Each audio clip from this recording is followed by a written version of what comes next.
Ron DeSantis spreads hatred and division, then hands out guns to everyone.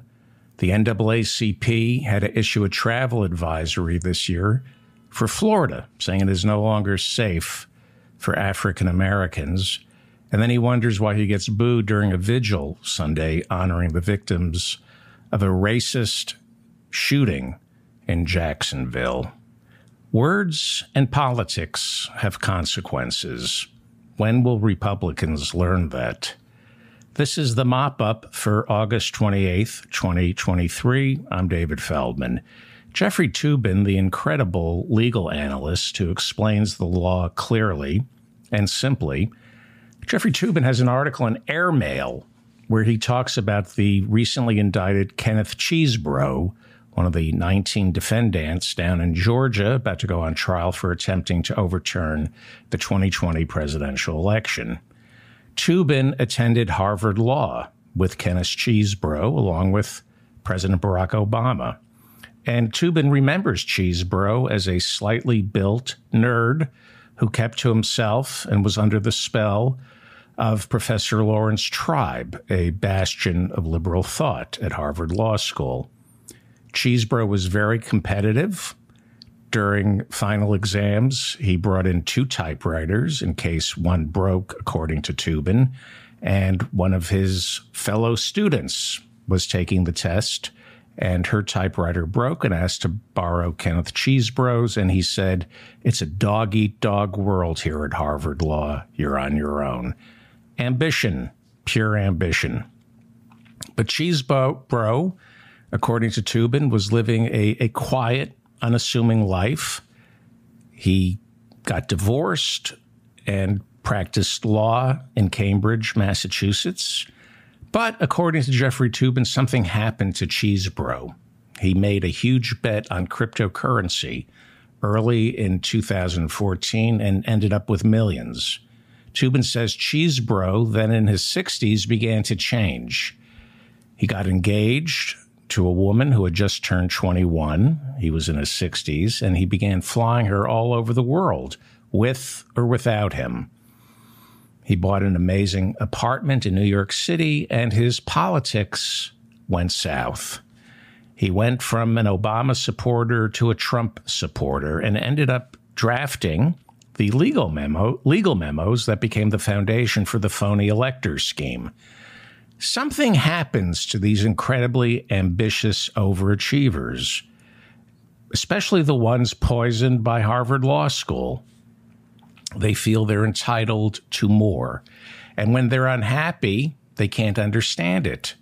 I did everything I was supposed to do. I went to Harvard Law.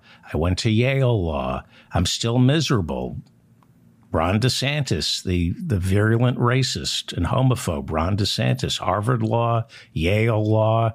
What's wrong? Why am I still so miserable? And they lash out. They lash out because of their sense of entitlement.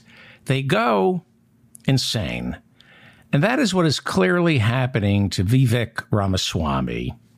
Vivek Ramaswamy is also a Harvard Law School graduate. He claims to be worth billions, but he is so obviously miserable and desperate, he will say and do whatever it takes to please Donald Trump, just like Kenneth Chesebro, Harvard Law, saying and doing whatever it takes to please Donald Trump.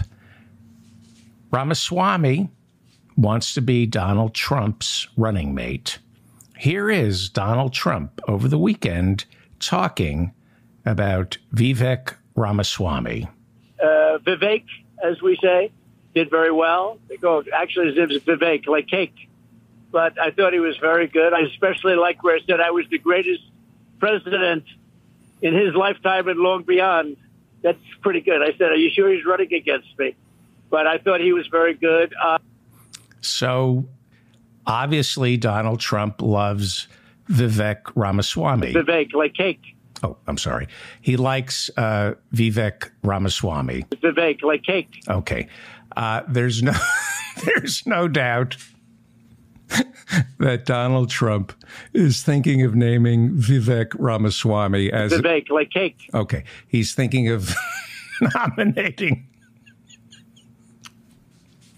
Vivek Ramaswamy as his vice president, and Vivek is obviously auditioning to be Donald Trump's running mate. It's so obviously that this is what Vivek is trying to. It's so obvious this is what he's trying to do. Vivek, like cake. Okay, sorry. Here is Vivek on Meet the Press Sunday morning with Chuck Todd, and Vivek is dangerous. He's dangerous. He's just like Kenneth Chesebro. He's just like Ron DeSantis. Harvard Law School, Yale Law School. They twist and they turn, they pivot, and they destroy not just our political discourse, but they end up destroying the lives of innocent Americans. Here is Vivek on with Chuck Todd on Meet the Press Sunday. A couple questions you didn't get a chance to answer at the debate. Most of the candidates on stage Wednesday night said Mike Pence did the right thing on January 6th. Do you agree? I would have done it very differently. I think that there was a historic opportunity that he missed to reunite this country in that window. What I would have said is this is a moment for a true national consensus where there's two elements of what's required for a functioning democracy in America. One is... See, this is really dangerous stuff. I would have done it differently. If he were vice president, he would have done it differently. There is no other way to do it. Mike Pence did it the way it's supposed to be. Continue, Chuck Todd. Done through the Senate. So what would you have done with Mike Pence? You would have not certified the election? So in my capacity as president of the Senate, I would have led through that level of reform. Then on that condition, certified the election results, served it up to the president, President Trump, then to sign that into law. And on January 7th, declared the re-election campaign pursuant to a free and fair election. I think that was a missed opportunity, but that's the kind of spirit we're going to need to unite this country rather than sweeping those concerns under the rug. We don't need to unite the country. We can be divided as long as people have honest arguments. Vivek Ramaswamy is a very dangerous man, and he's using all the rhetorical skills he learned at Harvard Law to tear the Constitution apart, just like John Eastman and Kenneth Chesebro. In my capacity as the president of the Senate, I would have done things differently. You are not allowed to do things differently if you're the vice president, who is also the president of the Senate. It is a ceremonial position. You keep your mouth shut and you count the votes. But he has decided, Vivek Ramaswamy has decided to align himself with the worst of the worst. Criminals, Harvard Law School graduate. He is part of the criminal element from Harvard Law, who, in direct defiance of the Constitution, insist Mike Pence had the authority not to certify the election on January 6. You went to Harvard Law. You studied Article 1. You studied the 12th Amendment. Your criminal intent, your state of mind is to lie to the American people. And this automatically disqualifies Vivek Ramaswamy to run for office, and he should have his law license stripped for misrepresenting the Constitution of the United States.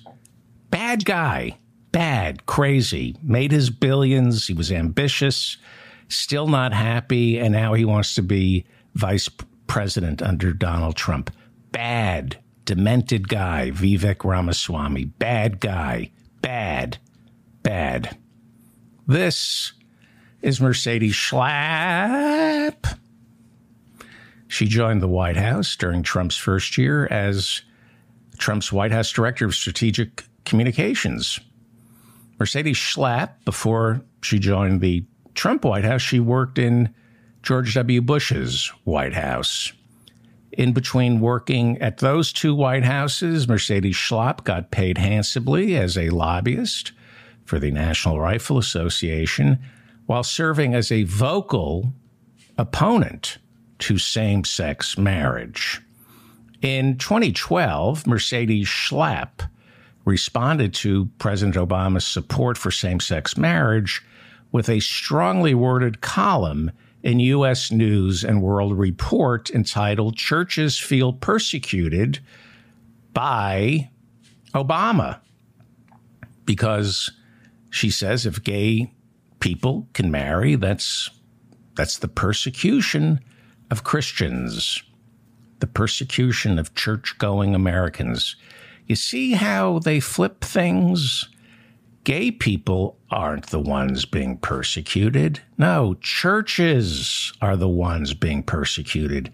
Religious people are being persecuted all because gay people want to get married. How does a fevered mind arrive at that spot? What's going on in Mercedes Schlapp's own marriage that she would find same-sex marriage a threat to her own? Is Mercedes Schlapp afraid that if same-sex marriage is suddenly legal, her husband, Matt Schlapp, is going to leave her for a man? If that's the case, and it appears to be, the problem is with your marriage, Mercedes Schlapp, not with same-sex marriage.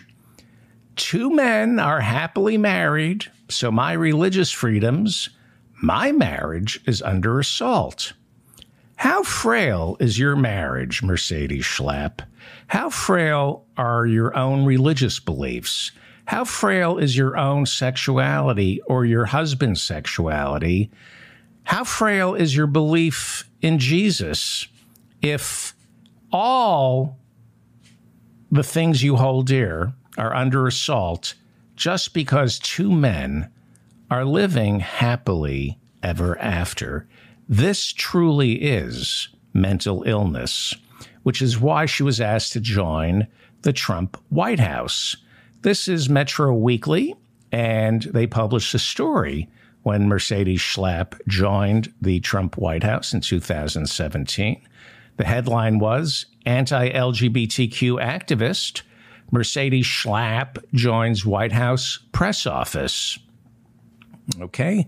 The subheadline is, "Conservative activists takes the view that advances in LGBTQ rights infringe on religious Americans' liberties." Right? Okay, let's read this from Metro Weekly. This is talking about Mercedes Schlapp. Given her professional background, it is not shocking to learn that Schlapp has frequently taken the conservative position, arguing against expansions of LGBTQ rights, instead preferring to paint Christians as a victimized class of people under attack by socially liberal policies. As such, she, like her husband, has been a vocal proponent of quote-unquote religious freedom legislation or executive actions that would provide exemptions for people who wish to refuse goods and services to others based on the seller's personal objections to same-sex marriage or homosexuality in general. So, as you can glean from that, Mercedes Schlapp has a husband. His name is Matt Schlapp. And aren't they an adorable couple? They met inside the George W. Bush White House back in 2003 when Matt Schlapp was working as W's White House Director of Political Affairs. Matt Schlapp replaced Ken Mehlman in the White House. Ken Mehlman was George W.'s White House Director of Political Affairs. He left to become chairman of the Republican Party, and he was replaced by Matt Schlapp. And Ken Mehlman, together with Karl Rove in 2004, Mehlman and Rove ran the most homophobic election in American history. They did that by getting same-sex marriage on the ballot in several key battleground states, knowing conservative Republicans, were furious with how Bush bungled the war in Iraq. Mehlman and Rove knew that conservatives by 2004 had it with George W. Bush, They had it with him for raising the debt, making government bigger, not smaller, as he promised, and, of course, bungling the war in Iraq. But they knew that conservatives would come out to vote in 2004 if same-sex marriage was on the ballot. Vote your bigotry. And, while you're in the booth, while you're there, you might as well vote for George W. Bush. It worked. It worked. It's why Democrats want abortion on the ballot. So it worked. Bush was reelected, and Melman and Rove taught Republicans that cultural issues get Republicans off their asses and to the polls. Like I said, homophobia worked in 2004. George W. Bush was reelected. There were only two little problems with this success story. The first problem is Karl Rove's father was a homosexual who came out of the closet, divorced Karl Rove's mother, moved to Palm Springs, and ended up drinking himself to death because back then, being gay did that to a man often. And the other problem with the success story is that Ken Melman, head of the Republican National Committee, the very ambitious Harvard Law School graduate, orchestrating the most homophobic election in American history, well, Ken Melman was a homophobic homosexual. Ken Melman, at the time, was in the closet. Ken Melman enjoyed making love to men. He loved men, just not enough to stop the men he loved from being persecuted and driven deeper into the closet, or maybe even get beaten up or commit suicide because of Ken Melman's politics. Men died because of Ken Melman's politics, because that's what happens when you politicize homophobia. Gay men end up dying, either at their own hands or the hands of somebody else. Like Governor Ron DeSantis, the virulent racist Ron DeSantis, discovered at the vigil Sunday for the victims of the racist shooting in Jacksonville, Florida. Elections have consequences, words have consequences, and policies have consequences. So Ken Melman, a homophobic homosexual, succeeded in 2004 in getting George W. Bush reelected. He and Karl Rove succeeded by putting gay marriage on the ballot in key battleground states. Ken Melman, the homophobic homosexual, homophobic homosexuals are some of the most dangerous men in the world, especially ambitious ones, especially ones who went to Harvard Law, Ken Melman. They attempt to kill in others what they wish to kill inside of themselves. Hitler's SS was made up of men exactly like Ken Melman. One of the things that makes prison so dangerous here in America is they are too often controlled by homophobic homosexuals. Donald Trump's favorite lawyer, Roy Cohn, was a homophobic homosexual. They are among homophobic homosexuals remain some of the most dangerous men in the world, which is why these Don't Say Gay bills are so lethal. Not just for the gay community. These Don't Say Gay bills keep men in the closet. And keeping men in the closet makes them sick and violent and dangers either to themselves or others. Ken Melman, the homophobic homosexual who ran the Republican Party in 2004, finally came out of the closet in 2010 by doing an interview with The Atlantic magazine and said, yes, I am in fact gay. During the interview, Melman was asked about 2004, which was the most homophobic election in American history. And Melman explained that as chairman of the Republican Party, He was aware of the quote-unquote anti-gay consensus inside the Republican Party, but since he was part of the Republican leadership, he had an obligation, quote, to go along with the party consensus. That is what a degree from Harvard Law instills. It teaches you how to lose an argument with yourself. Look, I know that being in the closet is a sickness. Why do we have a picture of Ernst Röhm, the head of Hitler's SA? I want a picture of Ken Mehlman, not Ernst Röhm. There we go. Ken Mehlman, when he was chairman of the Republican Party, was a very, very sick man. And I get that. And I felt, I feel sorry for you. You lie to yourself and others. It's not healthy. It's sad. But it also makes you dangerous if you're ambitious, if you're a graduate of Harvard Law School and have a sense of entitlement and you want to move ahead no matter what. No, you can't have my other typewriter. It's a dog-eat-dog world, said Kenneth Chesebro while taking the exam at Harvard Law. Being in the closet and being ambitious, being a homophobic, homosexual makes you sick. Look at Senator Lindsey Graham.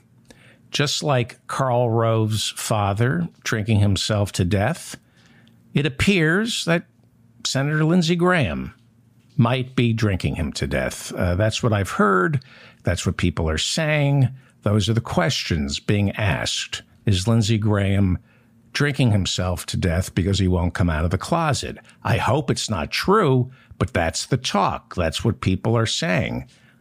Right now, I'm saying that, but I don't know, but that's the talk. That's what I hear me saying. Lindsey Graham, who continues to tie himself up in knots, terrified Donald Trump is going to nickname him Miss Lindsay, is miserable because he's not living the life he's supposed to live. It's no way to live, which is why so many in the closet take their own lives. So I am willing. Hang on. Once again, that is a picture of Ernst Röhm, the head of Hitler's SA. Do not show me a picture of Ernst Röhm, the head of Hitler's SA. I need a picture of Ken Mehlman, who was chairman of the Republican Party in 2004. Give me a picture of Ken Mehlman, not Ernst Röhm, the head of Hitler's SA. There we go. Ken Mehlman. So I'm willing to give Ken Mehlman some slack, but not too much. Not too much. Ken Mehlman needs to publicly, not privately, publicly atone for what he did, not just to the gay community, but to our democracy. Now, I know Ken Mehlman works behind the scenes these days, quietly fighting for the rights of the LGBTQ community. A little too late, Kenny boy. Ken Mehlman was a public figure. He committed his sins publicly, so he needs to go public with the sickness of being in the closet. He needs to warn the American people. He needs to apologize to the American people. He needs to tell the American people why he did what he did back in 2004. Coming out of the closet when you're no longer in politics isn't good enough, Ken Mehlman. Ken Mehlman needs to come out, not of the closet, he needs to come out against Ron DeSantis and the entire Republican Party, because history is repeating itself not as farce, but as tragedy. It is his Ken Mehlman's responsibility to say, I don't want the Republican Party to do what I helped it do back in 2004. There is so much blood on my hands because of what I, Ken Mehlman, Harvard Law School graduate, did to get the love and appreciation from George W. Bush and get him reelected. I have some Jewish acquaintances from Baltimore, Maryland, who went to the same temple with Kenny Mehlman. Now, I didn't go to any weddings or bar mitzvahs that Kenny Mehlman attended, but I went to some weddings and bar mitzvahs with people who went to weddings and bar mitzvahs with Kenny Mehlman. So I'm 1 degree of Jewish separation from Ken Mehlman. And Ken Mehlman made a choice to be chairman of the Republican National Committee in 2004, just as he helped it begin to terrorize the homosexual community in order to get George W. Bush reelected president. I won't even bring up Iraq. By the time Ken Mehlman, the homophobic homosexual, by the time Ken Mehlman had graduated from Harvard Law School, he had a resume. He could work anywhere. Many doors were open to him. He had a job in the White House. He didn't have to be chairman of the Republican National Committee. Nobody was forcing Ken Mehlman. Ken Mehlman wasn't a single dad who needed a job. It was his ambition, his raw, naked ambition, that forced him to become chairman of the Republican Party. Unbridled ambition for more.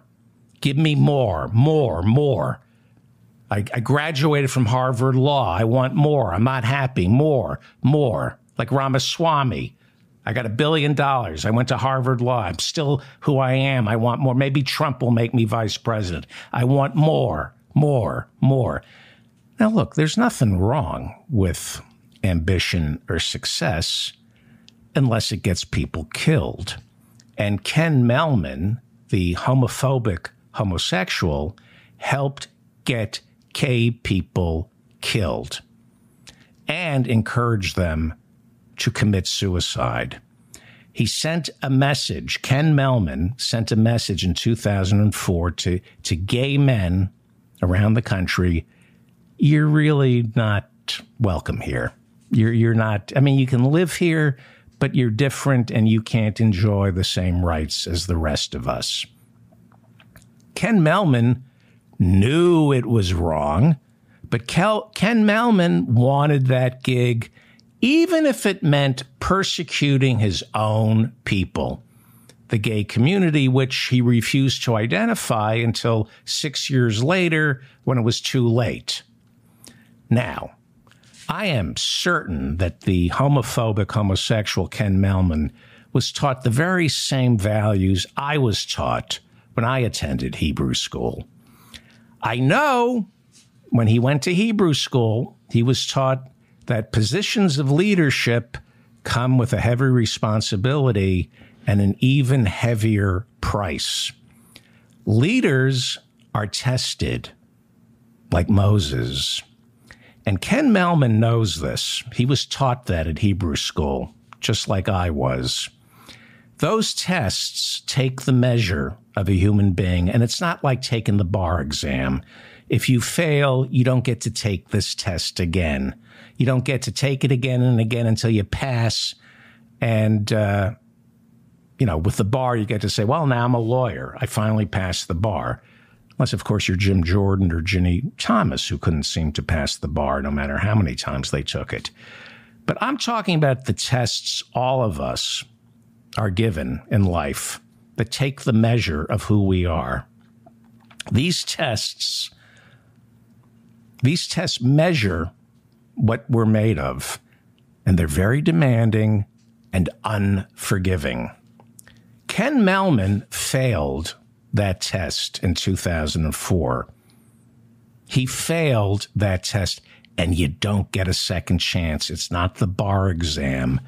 Harvard Law School graduate Ken Mehlman, you failed that test in 2004, and you have not atoned properly, Ken Mehlman. Now, I know Ken Mehlman thinks he's atoning to the LGBTQ community these days, but he's not atoning to the rest of America. for what he did to our country, for what he did to political discourse and our democracy. He needs to atone and instruct the rest of this country on how to recognize the warning signs, how to understand why persecution of the LGBTQ community is so often a powerful tool in democratic republics. He needs to speak out vociferously against his fellow Republican, Ron DeSantis, today. And he needs to say, I did the same thing nearly 20 years ago because I was sick in the head. And Ron DeSantis is doing the same exact thing today because he is sick in the head. The Republican Party is sick, and this all must stop. See, that's how you atone, Ken Mehlman. It's not good enough to quietly work for LGBTQ rights.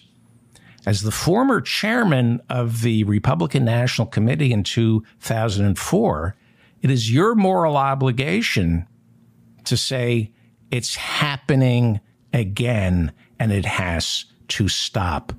Only you really have the immoral authority in the Republican Party to say that.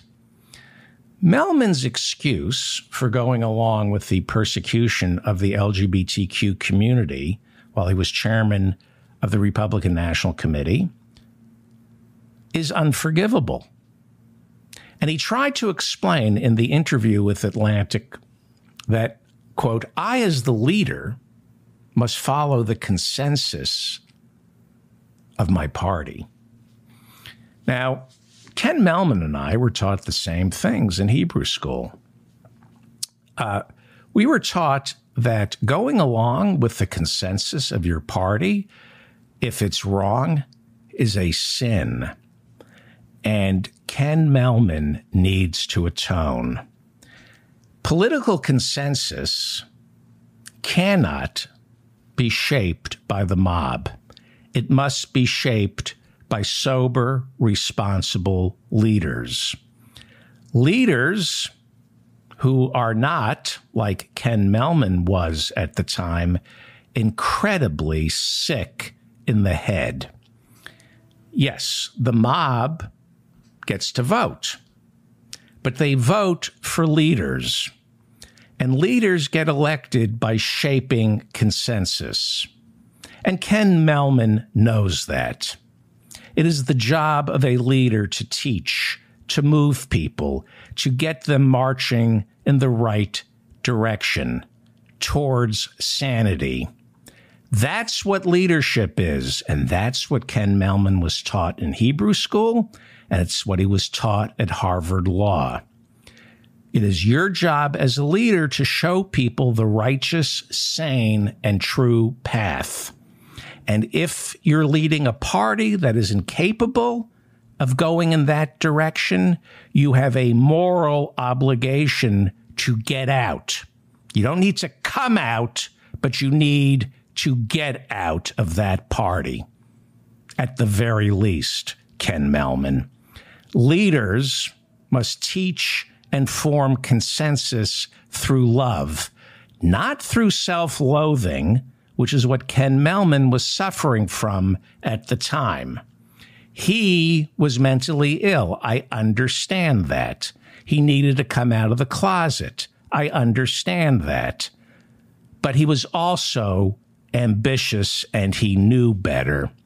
He wasn't living in Alabama. He was a Harvard Law School graduate who had worked in the White House, and he wanted more. He wanted to be chairman of the RNC. And if Ken Mehlman in 2004, with his privilege, didn't have the wherewithal to come out of the closet and say this is wrong, then nobody had the wherewithal. He was tested in 2004 and he failed. Like I said, there are times in all our lives when we are tested. We are presented with two choices. One choice is the righteous choice, but it requires a certain type of faith to make that choice. Faith not in whatever God you believe in or don't believe. Faith in yourself and faith in your country, faith in other people. Because if you don't have faith in other people, take your religion and shove it where the sun don't shine. Not to have faith in other people is a sin. I detest Mike Pence. But on January 6th, he was presented with two choices. He made the right one because he had faith. The wrong faith, it's a homophobic faith, but at least a faith in America, a faith that if you do the right thing, it will work out. That is what faith is. In 2004, Ken Mehlman was tested, and at the time he had many options in his life. Ken Mehlman wasn't lacking for creature comforts. He was being tested, and he failed. It would have been easier for him, more than most, to have said to Karl Rove and George W. Bush, I don't need this job. I can't go along with this. It's wrong. He could have quit. He didn't have to come out of the closet, but he could have walked away and not persecuted his own community.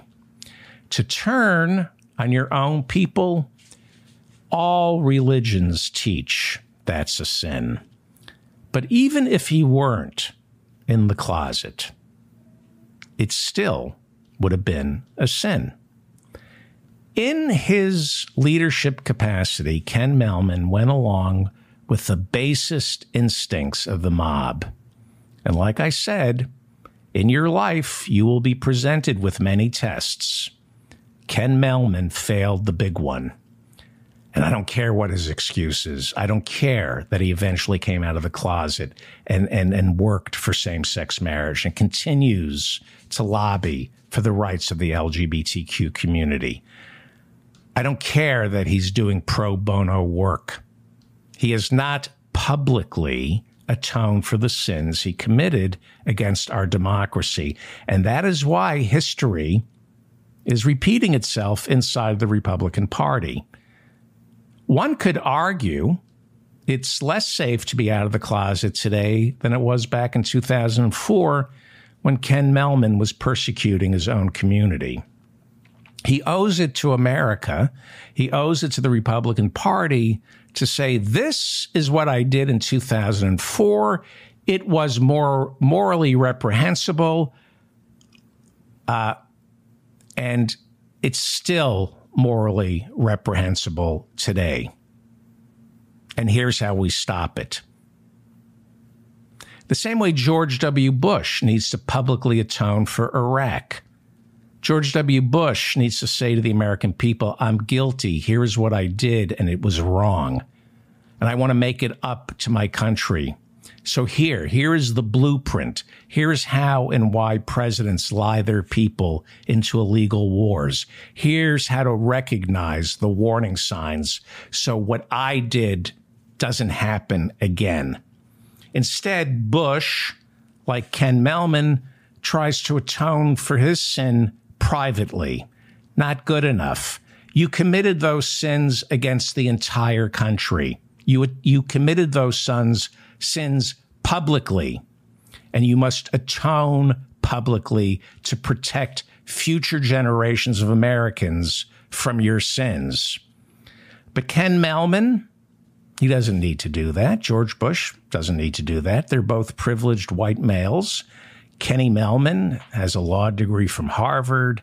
W has an MBA from Harvard. And in America, they get to move on. They do a little pro bono work, and they get to move on. The people whose lives they've ruined, they don't get to move on. They're stuck. Many in the grave. Kenny Mehlman and George W. get to move on. And again, don't tell me that Kenny Mehlman is working quietly, using his legal skills to fight for the rights of the LGBTQ community. I don't want to hear that. He doesn't just owe an apology to the LGBTQ community. George W. Bush is quietly painting portraits of the soldiers who came home wounded from his illegal invasion of Iraq. I've seen the pictures, George W. I notice you don't paint any of the wounded soldiers who came home without any faces. How about painting some of the soldiers who came home without a face because of your lie? Or is that too much for your paintbrushes to handle? That's not atoning. That's making yourself feel better.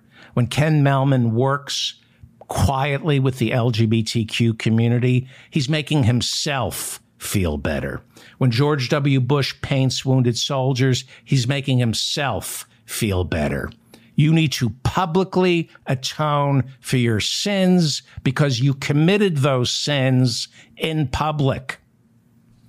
You have blood on your hands. You need to apologize to this entire country so it never happens again. And it's happening again because people like Ken Mehlman and George W. Bush refuse. They are incapable of publicly atoning for the sins.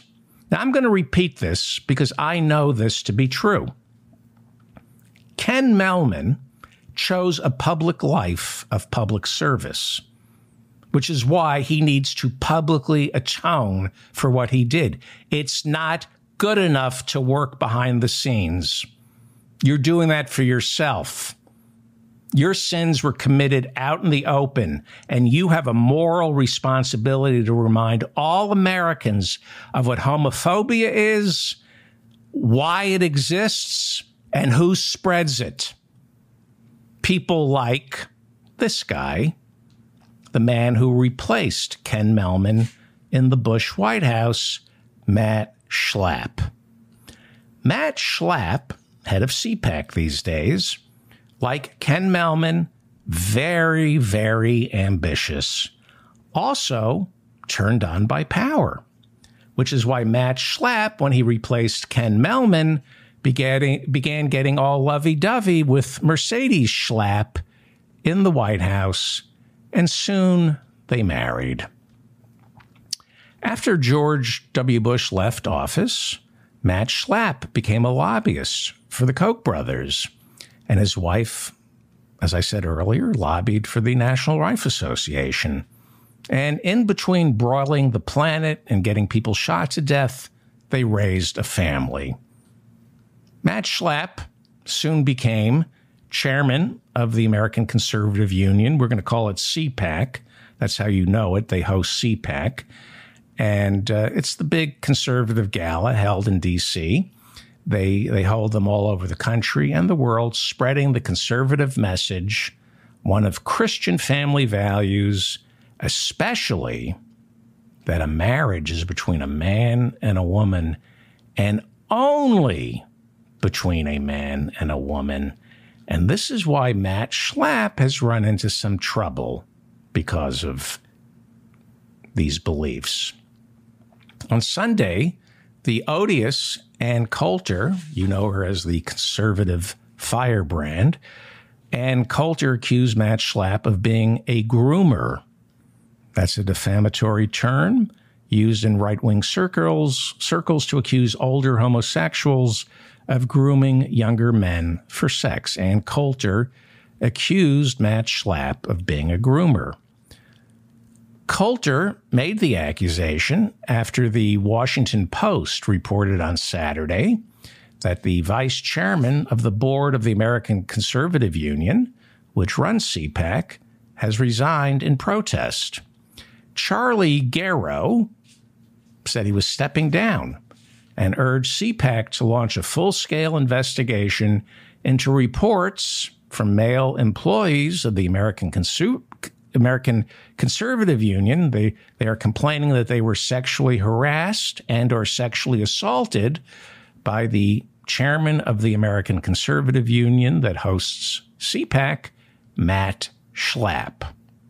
Charlie Garrow now becomes the third high-level CPAC official to resign this year in protest of Matt Schlapp's alleged sexual abuse of employees, as well as Matt Schlapp's mismanagement of funds, which seemed to be spent on paying his legal fees to combat a major sexual assault accusation filed against him by a male staffer who was working for Herschel Walker's Senate campaign down in Georgia. Now, you know that we've covered that story in the past, and I'll return to it in a second. But there is now new reporting over the weekend on Matt Schlapp's sexualized behavior inside the offices of CPAC. According to new reporting from the Washington Post, 2 other men, either working directly for CPAC or with CPAC, have stepped forward complaining they were sexually harassed and or possibly assaulted by Schlapp. The Washington Post says that in 2017, a male staffer complained that during a work function, which involved alcohol, Matt Schlapp physically confronted him and tried to forcibly kiss him. The Washington Post reports that it has in its possession physical evidence to prove the assault took place. The Washington Post also reports of a similar incident with another man that took place in Palm Beach, Florida, while Matt Schlapp was traveling on CPAC business. In his resignation, this CPAC board member, Charlie Jarrow, said, quote, "I will continue to pray that the difficulties they are encountering will be dealt with openly and honestly." He's talking about CPAC, not the victims. Never worry about the victims. These are conservatives. So he's praying for CPAC, not the victims. "I will continue to pray that the difficulties they are encountering will be dealt with openly and honestly. I am calling on my former colleagues to authorize an independent investigation into the charges against Matt Schlapp, to conduct an independent forensic audit of the organization's finances, to obtain a written opinion of counsel that the organization is in full compliance with its own bylaws and all applicable law, and to thoroughly review all the exit interviews of the large number of staff who have recently left. The large number of staff who have recently left, people quitting CPAC because of Matt Schlapp's behavior. The organization's finances, CPAC's finances, are a problem for Matt Schlapp. In May of this year, Bob Buprez, he was the treasurer for the American Conservative Union, which runs CPAC. Bob Buprez resigned, saying that he couldn't provide proper financial statements to the board in good conscience. In resigning, he said Matt Schlapp was exposing CPAC to lawsuits and possible criminal prosecution while creating a workplace atmosphere that results in people quitting. The Post also reported over the weekend that Regina Breton, a former CPAC employee, has threatened to sue CPAC. She says she was fired in retaliation for leveling official complaints after being subjected to endless sexist and racist comments in the office. Wow, racism and sexism inside the offices of America's top conservative organization. Who could ever have imagined? As we reported earlier this year, in January, a Republican staffer named Carlton Huffman, who had been working on Herschel Walker's Georgia Senate campaign last year, Carlton Huffman filed a lawsuit in January accusing Matt Schlapp of sexual assault during Schlapp's visit to Georgia, where he was there to help on the Herschel Walker campaign. This is Carlton Huffman, and he's paid a price. Mercedes Schlapp has been digging into his past. They try to ruin him. Huffman accused Schlapp of drinking to excess, then insisting they go back to his hotel room. And when Huffman refused, Schlapp, according to the lawsuit, began to pound Huffman's genitalia, not grab, but pound. The quote was, "pound my junk," and grope the rest of his body. The next day, according to the lawsuit, Matt Schlapp texted Huffman and said, "Will you pick me up?" And Huffman said, "I feel very uncomfortable for what you did last night." And according to the lawsuit, Matt Schlapp said in the text, "I hope you can find it in your heart to forgive me." Huffman's lawsuit is going to trial, and it's costing Schlapp a lot of money. But it doesn't seem to be costing him money. It seems to be costing CPAC money, which is why the treasurer of the American Conservative Union stepped down, alleging that hundreds of thousands of dollars donated to CPAC seem to be making their way towards Matt Schlapp's lawyer and not, conservative causes like inviting Hungarian leader Viktor Orban to speak again before CPAC to remind us that marriage is only between a man and a woman. Remember Viktor Orban's address before CPAC last year? Marriage is between a man and a woman.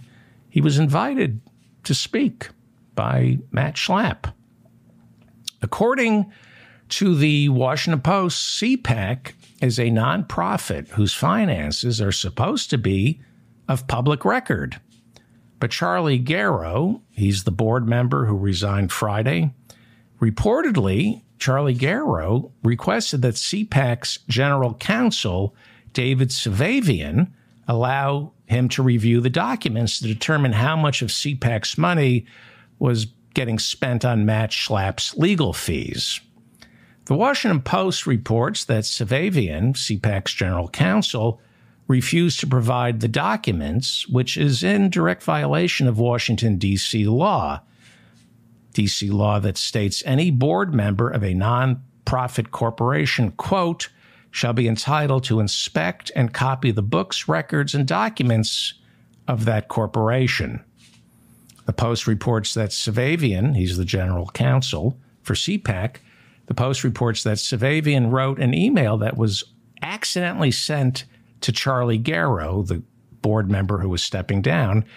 Savavian, the general counsel for CPAC, sent out a memo, and he accidentally included this board member saying he was going to move to get Charlie Garrow kicked off the board. He accidentally put it in writing, according to the Washington Post, for Charlie Garrow to see. The implication being Charlie Garrow was making a stink about the finances. CPAC's general counsel, David Savavian, thought it would be prudent to kick him off the board. Instead of showing him the finances, get him off the board. Now, I don't know if David Savavian, CPAC's general counsel, actually decided to get Charlie Garrow kicked off the board of CPAC to hide the finances. I have no idea. And it does look like Charlie Garrow resigned on his own in protest Friday. But CPAC's general counsel, David Savavian, according to the Washington Post, refused to let Charlie Garrow see the finances.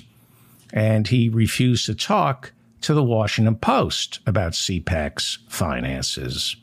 And like I said, according to Washington, D.C. law, the finances are supposed to be of public record because CPAC is a nonprofit, and there are supposedly laws governing nonprofits. And I would hate to think that the general counsel, the top lawyer for CPAC, David Savavian, wouldn't know what the laws are regarding nonprofits like CPAC. Because I have a lot of faith in David Savavian. He's a good lawyer. He is.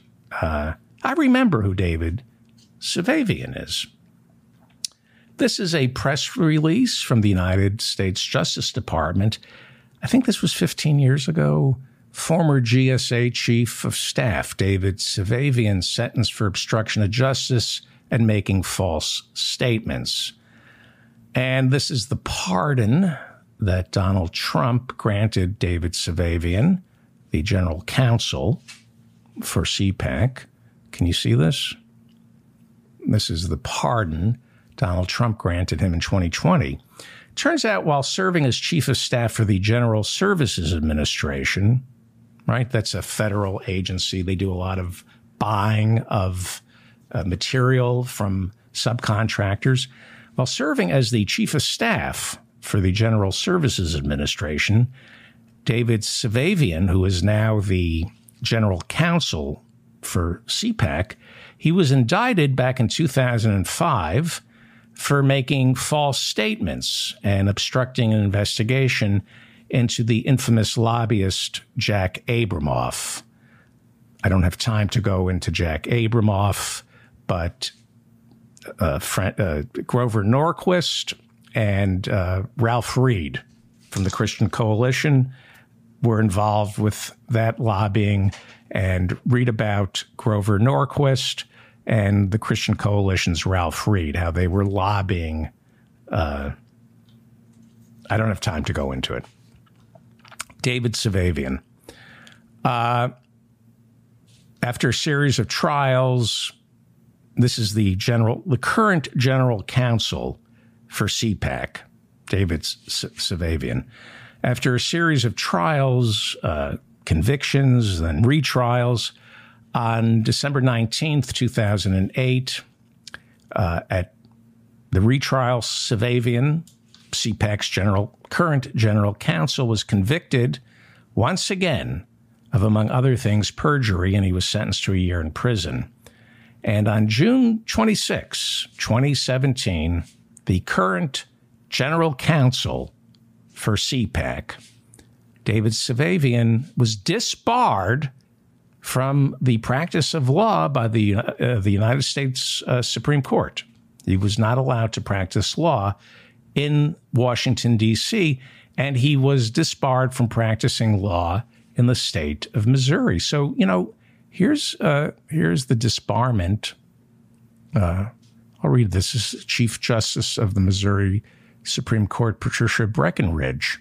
Now, therefore, it is ordered by the court that the said David H. Safavian. I just want to read this because we never disbar lawyers, and this makes me tumescent. So just indulge me for 1 second as we read the disbarment declaration of the general counsel for CPAC, David Safavian. Okay, this is him being disbarred in Missouri. Now, therefore, it is ordered by the court that the said David H. Safavian is hereby disbarred, that his right and license to practice law in the state of Missouri is canceled, and that his name is stricken from the roll of attorneys in the state.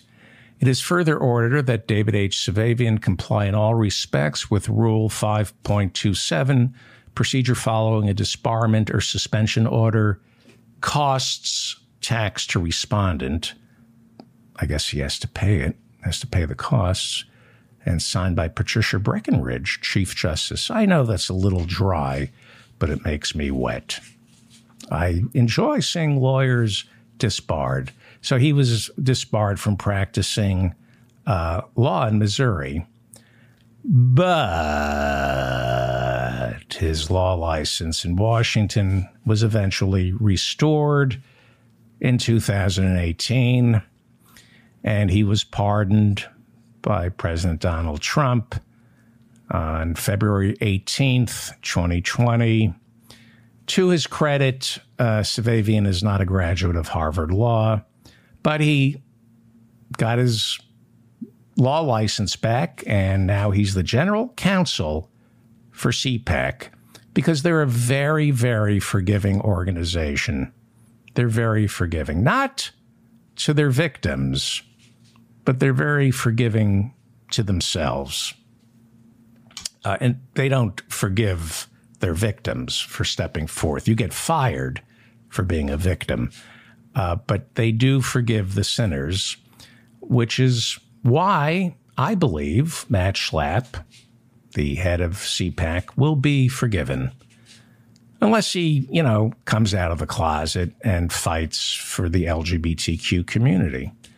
So I wouldn't worry about the 55-year-old Matt Schlapp, the married father of 5 daughters.